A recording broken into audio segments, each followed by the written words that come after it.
Yo soy Dani Nora y este es el episodio 11 de Tengo Algo que Decir. ¡Claro que sí!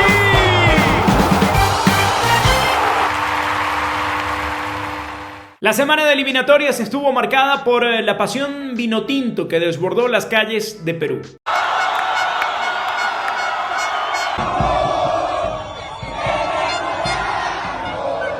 La selección fue recibida como nunca antes había sido recibida en ningún lugar del continente. Y creo que esto no solo obedece a la expectativa que ha generado el equipo en el arranque de la eliminatoria, sino a esa necesidad tan bonita que tiene el venezolano en el extranjero de encontrarse con su país. O al menos con un trocito del país que dejó que aún sigue funcionando, que aún nos hace sentir orgullosos. Y que representa definitivamente el punto de encuentro más importante que tienen hoy los venezolanos. Porque eso es la Vinotinto. Porque te puedo asegurar que no toda la gente que salió a las calles a recibir al equipo sabe de fútbol o estaba principalmente motivada por el fútbol. Y eso es lo bonito de esta historia. La oportunidad que tiene el fútbol o que da el fútbol precisamente para que se den este tipo de manifestaciones. Empañadas por la xenofobia. Y digamos que la xenofobia no es algo nuevo. La xenofobia ya está inventada. Y es más vieja que la rueda y se da lamentablemente en casi todos los lugares del mundo en donde hay una alta tasa de inmigración. ¿Duele? Claro que duele. Pero los comentarios de mierda que terminaron haciéndose virales, emitidos en algunos programas de debates por algunos analistas, creo que no merecen la pena. Insisto, sé que duelen, sobre todo si eres un venezolano que está en Perú. Y lo sufre la gente, porque son mensajes que claramente buscan dividir y apelan al odio y terminan incentivando aún más esta xenofobia. Normalmente yo me mantengo al margen de este tipo de debates. En medio de la diáspora venezolana son muchísimos los casos que se han presentado en los últimos años. Y es un debate que vende muy bien en redes sociales. Pero precisamente por eso prefiero mantenerme al margen, porque creo que la línea entre denunciar algo que es bastante condenable y tratar de generar impacto en redes para ganar seguidores o para ganar likes es muy delgada. Pero en esta ocasión me tocó de una manera particular, porque creo que a partir de esa recepción tan conmovedora, todos elevamos nuestro nivel de sensibilidad. Y es justo también. Y es necesario que nos unamos para elevar la voz por lo que pasó en Perú. Porque aquí, insisto, lo preocupante no son los comentarios que se hicieron virales. Ni si la tarifa de las chamas, ni si los deliveries, ni los Rappi. Todo eso es humor muy básico. Malo, pero muy básico. Y muy poco inteligente. Y siento pena por la gente que los emite. Lo que verdaderamente me preocupa es la postura oficial del gobierno peruano, que se armó un operativo de migración a solo horas del partido, a las afueras del estadio. Un operativo completamente inesperado. Es una gran vergüenza lo que está haciendo la Policía Nacional de Perú al ingreso de la tribuna Occidente y Oriente destinada para los fanáticos venezolanos que pagamos las entradas más costosas que habían para el estadio. Están quitándole las banderas venezolanas a todos los venezolanos. No están dejando ingresar nada alusivo a tu país. Es un insulto lo que está haciendo Perú en estos momentos. Es una vergüenza como país lo que están haciendo. Definitivamente esto raya en lo xenofóbico, en el odio, en todo. No hay palabras para describir lo que ahí la policía peruana está haciendo. Mire. Un operativo claramente para intimidar a la gente venezolana que iba a ir al estadio. ¿Qué necesidad había de eso? ¿O es que acaso también lo hicieron en el pasado cuando Perú recibió a otras selecciones de Conmebol? No lo hicieron contra Argentina. No lo hicieron contra Brasil, no lo hicieron contra Colombia, no lo hicieron contra Ecuador, no lo hicieron contra Chile. ¿Qué necesidad había? Evidentemente este tipo de acciones generan aún más división. Y no solo eso, sino que a los aficionados que igual con mucha valentía fueron al estadio, les dieron alguna dificultad para poder entrar. Les retuvieron banderas, les hicieron revisiones mucho más exhaustivas. Y aún así, déjenme decirles que la Vinotinto se sintió local en el Nacional de Lima, porque así sonó el Gloria al Bravo Pueblo. Vamos con el himno de la República Bolivariana de Venezuela.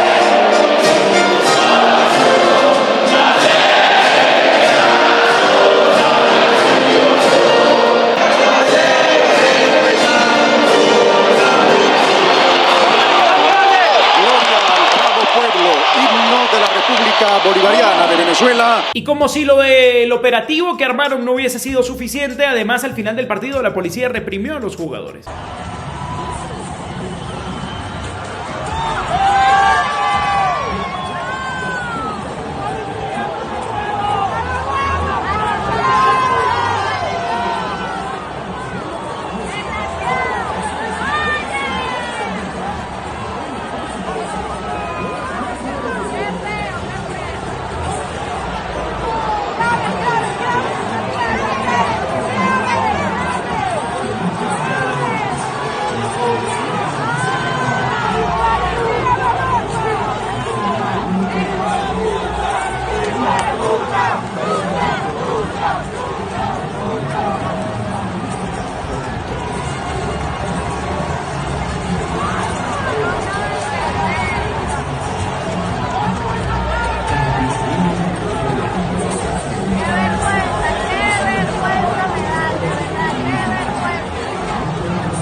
Qué manera tan irracional de responder ante la nada. Porque no estaba ocurriendo nada, porque no había ninguna situación que controlar. Porque los jugadores simplemente se querían acercar a la grada para agradecerle a la gente la compañía en Perú. Y eso aparentemente preocupó mucho a los policías. Nahuel Ferraresi terminó con un par de dedos vendados. ¿Qué necesidad había de seguir generando tensión ya después de que se jugó el partido? Lamentable lo que ocurrió en Perú. Y creo que Conmebol debería meterle ojo a este tipo de situaciones. Porque lo de la represión policial en los estadios, lamentablemente no fue algo exclusivo de Lima. También ocurrió en Río de Janeiro, con una policía brasilera que ya tiene antecedentes. Hace no mucho en la final de la Libertadores, Fluminense contra Boca, también denunciábamos esto.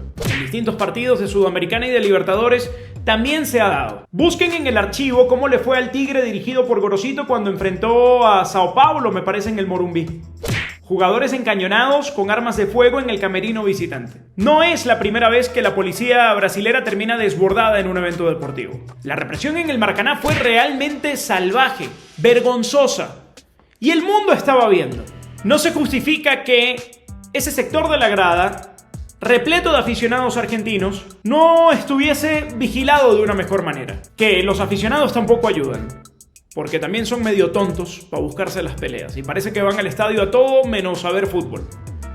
Una pelea puede comenzar por una estupidez tan estúpida como poner un trapo en la grada, pero son fanáticos y no quiero excusarlos.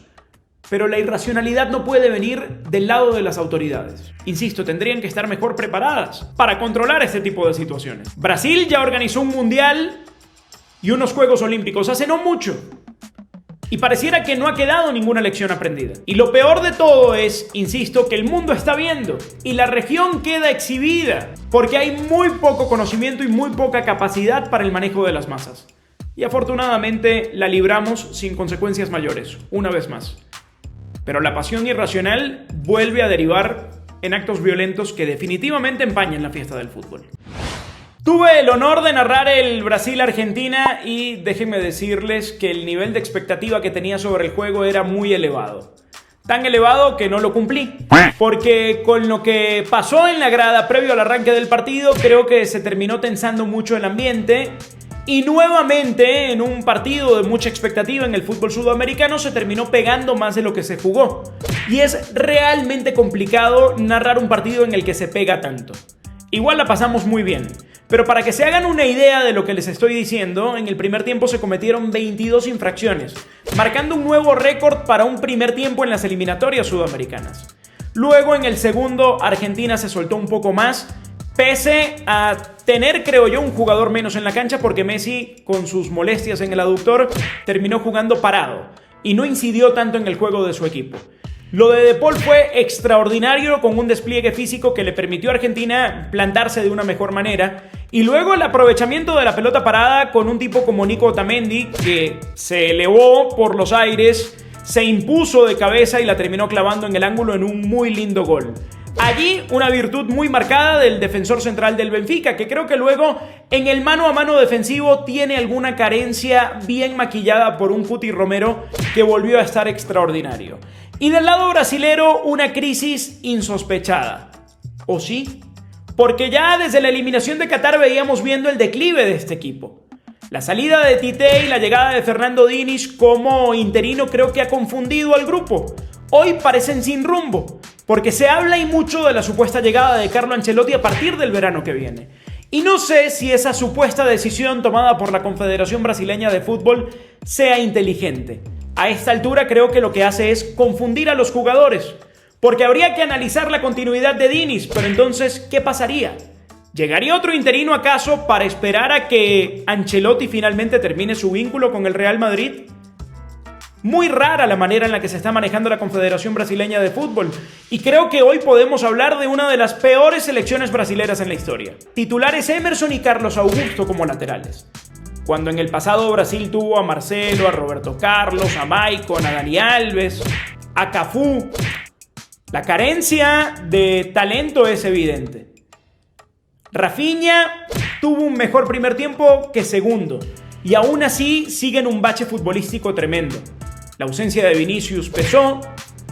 Rodrigo creo que termina intimidado por la 10 que lleva en la espalda y superado por el momento de responsabilidad que tiene que asumir. No hay un 9 como otrora. Y definitivamente es una selección brasilera que va dando bandazos en estas eliminatorias. Una posición en la tabla que jamás hubiésemos esperado. La primera derrota como local en eliminatorias.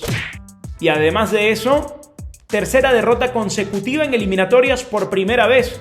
Luego de haber caído contra Uruguay en Montevideo, contra Colombia en Barranquilla y ahora contra Argentina en Río. Insisto, creo que todo esto y al margen de la carencia futbolística que ya marcaba, todo esto pudo ser manejado de una mejor manera por una Confederación Brasileña de Fútbol que creo no ha acertado en el plan a futuro. Quiero comenzar diciendo que esta es una campaña notable de Venezuela en eliminatorias. Todos hubiésemos firmado un arranque así al cabo de 6 jornadas. Pero también vale la pena decir que el equipo no fue lo suficientemente valiente en el cierre contra Ecuador, ni fue lo suficientemente organizado en el arranque contra Perú. Porque creo que como local pudo haber sacado ventajas ante una selección que hoy tiene más puntos que juego. Y claro, le terminó saliendo el punto a Batista y también hay que apreciar eso. Porque como pudo ganarlo, pudo perderlo y parece muy obvio. Pero en eliminatorias arriesgarte puede salir muy caro.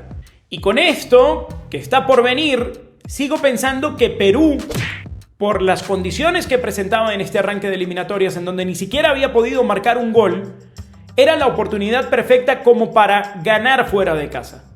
Y hacer valer ese punto contra Ecuador que, insisto, supo a poco y sabe a menos ahora que terminamos la doble fecha con 2 de 6. Tiempo de CONCACAF en Tengo Algo que Decir, que yo sé que ustedes no ven mucho fútbol de la CONCACAF, pero permítanme contarles un par de historias muy dramáticas, porque tanto Estados Unidos como México sufrieron en esta última fecha FIFA. La selección mexicana fue y perdió en Tegucigalpa 2-0 contra Honduras y quedó al borde de la eliminación de la Copa América del próximo verano. Y aunque luego, en caso de no pasar ante Honduras, tendría la oportunidad de un play-in, hubiese sido un golpe tremendo para este proceso del Jimmy Lozano. Por eso, ganar y conseguir el boleto de manera directa era tan importante en el Azteca. México marcó el primer gol y el segundo, que empataba el global, cayó en un eterno alargue. Casi que 28 minutos dio el árbitro. Hasta que empatara México, el partido no se podía terminar.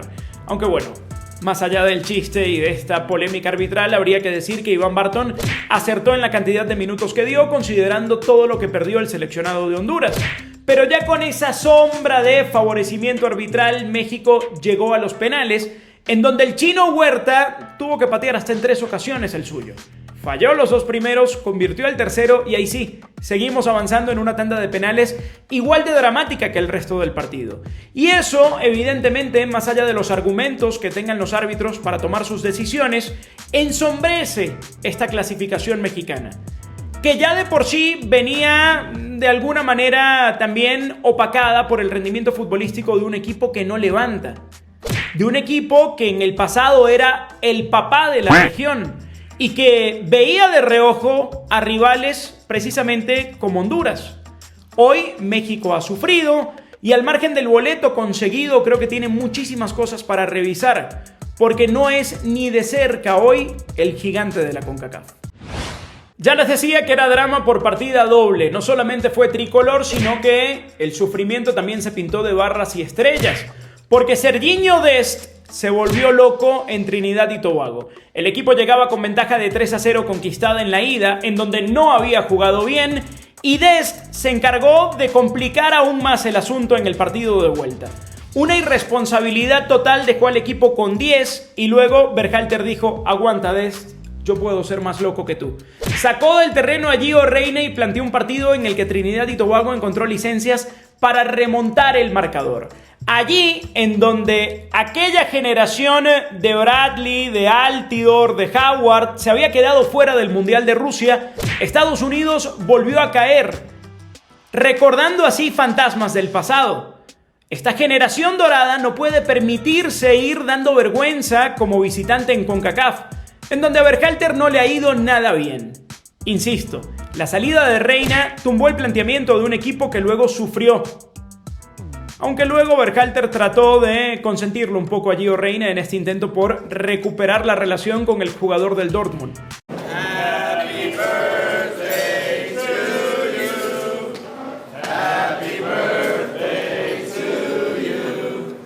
Happy birthday, dear Gio. 21, baby. Happy birthday to you. Más allá del pastel de cumpleaños, es indiscutible que hoy hay un ambiente negativo muy marcado en el entorno de la selección. En el pasado, yo defendí la idea de que Berhalter volviera al seleccionado para que siguiera con un proceso que creo era prometedor. Hoy, sin embargo, creo que el técnico luce superado. Y no sé si tenga la credibilidad del grupo de jugadores como para seguir al frente, sobre todo cuando el reto del próximo verano es tan importante como ser sede de la Copa América, pensando luego en la Copa del Mundo del 2026. El virus FIFA volvió a atacar, y de qué manera. Vinicius, Oyarzábal, Haaland, Gavi y alguno más que seguramente se me está quedando por fuera. Pero evidentemente esta cantidad de lesiones tan marcada. Mira, me acordé de Ter Stegen, otro por el que seguramente va a sufrir Xavi.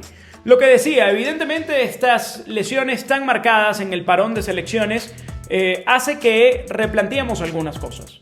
Y creo que podemos empezar por las eliminatorias europeas a la Eurocopa del próximo verano, en donde, por ejemplo, Francia tiene que competir con Gibraltar, en donde más allá del 14-0 histórico, yo lo que puedo rescatar es el sentido de competencia que tuvo Didier Deschamps. Pero al margen de ese discurso lleno de competitividad y profesionalismo, habría que preguntarnos ¿qué hace Gibraltar compitiendo al nivel de Francia? ¿Qué hace Malta compitiendo al nivel de Inglaterra? ¿Qué hace San Marino compitiendo al nivel de no sé quién, porque no recuerdo en qué grupo estuvo San Marino? A lo que voy. Este tipo de selecciones deberían enfrentarse previamente y luego, a partir de esa competencia, ganarse un lugar en la fase de grupos camino a la Eurocopa. No tiene ningún sentido que hoy sigan enfrentando a las potencias del fútbol europeo. Porque además están también las Letonia, Liechtenstein, que no lo sé pronunciar. ¿Qué? En Francia. Luxemburgo. No hay necesidad de alargar el calendario. No hay necesidad de que jueguen ante selecciones que vienen muy mal rankeadas. Insisto, tienen el derecho de competir para clasificarse, pero tendría UEFA que analizar el establecer una ronda previa en donde se enfrenten selecciones similares para luego poder ganarse el derecho de enfrentar a equipos de mayor complejidad en su intento por llegar a una Eurocopa. Esto reduciría el calendario de partidos que viene tan comprimido. Y creo yo que también evitaría de alguna manera tantas lesiones durante la fecha FIFA. Señores, llegamos al final de un nuevo episodio de Tengo Algo que Decir. Por favor, suscríbanse en el canal de YouTube y si ven algún clip rodando por allí, difúndanlo también. Aquí los espero para una próxima edición la semana que viene. Chao, chao.